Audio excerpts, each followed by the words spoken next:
السلام علیکم ورحمۃ اللہ وبرکاتہ۔ بسم اللہ الرحمن الرحیم۔ قیمتی اور نازک قسم کی کراکری کو پیک کرتے ہوئے یا الماری میں رکھتے ہوئے ہر دو پلیٹوں کے درمیان کاغذ رکھیں۔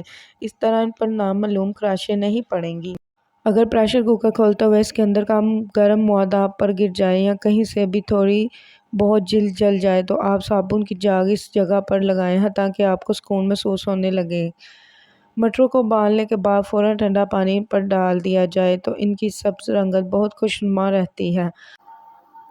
اگر بچے کے کینوس کے جوتے بہت بدرنگ ہو چکے ہیں تو آپ ایک کپڑے پر پینٹ کرنے والے رنگ سے جوتے پر نقش و نگار بنا دیں تو وہی جوتا بچہ بہت شوق سے پہنے گا۔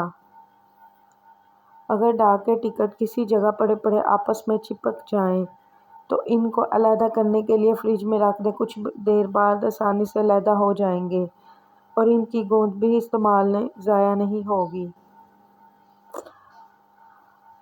سلاد کے پتوں کو دھو کر ان کی ڈنڈیاں ایسے پانی بھرے پیالے میں رکھیں جس میں چند برف کی ڈلیاں اور لیموں کے رس کے چند قطرے ملائے ہوں۔ اس طرح سلاد یا سبز پتوں والی سبزیاں تر و تازہ رہیں گی۔ بینز کو ابالتے ہوئے اگر چٹکی بھر میٹھا سوڈا ڈال دیا جائے تو ان کی سبز رنگت برقرار رہتی ہے۔ چائے کی پتی بیکار ہو جائے تو اسے وارنش والے فرنیچر پر رگڑنے سے فرنیچر کی چمک بڑھ جاتی ہے۔ مزید ایسی ویڈیوز کے لیے ہمارے چینل کو سبسکرائب کریں، لائک کریں، شیئر کریں، بیل آئیکن کے بٹن کو پریس کریں۔ اللہ حافظ۔